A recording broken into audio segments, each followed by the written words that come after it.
Item: SCP-550. Object Class: Euclid. Special Containment Procedures. SCP-550 is to be held in a standard-sized humanoid cell. SCP-550 should be provided with a human corpse on a bi-weekly basis. Any remaining materials are to be cleaned and removed from the containment chamber after provision. All personnel handling SCP-550 are to wear provided chemical-resistant gloves and hazmat suits at all times. Directions made toward SCP-550 may be broadcast from speakers installed in its containment chamber, and should be used for transportation, maintenance, and testing.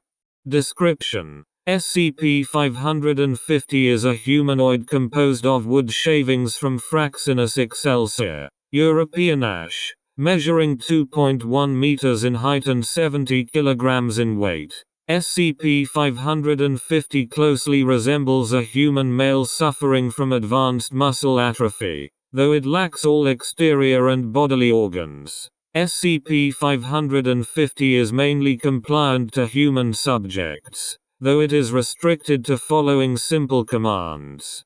Conversation through alternative systems of communication has been unsuccessful in determining if SCP-550 is sapient. SCP-550 is able to smell despite the lack of any sensory organs, and does this solely for the purpose of locating human corpses.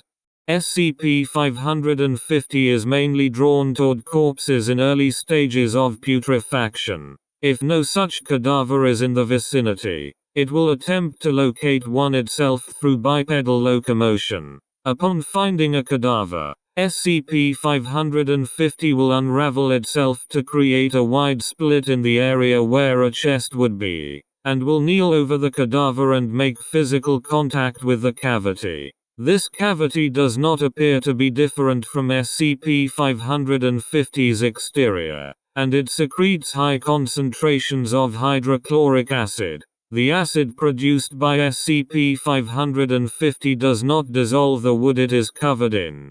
SCP-550 is capable of incorporating simple molecules and compounds through its cavity. The hydrochloric acid it produces is used in breaking down organic substances located in corpses, allowing it to take nutrients through pores in the wood it is composed of. SCP-550 mainly intakes amino acids and various proteins, though it is unclear in how it uses them to maintain itself.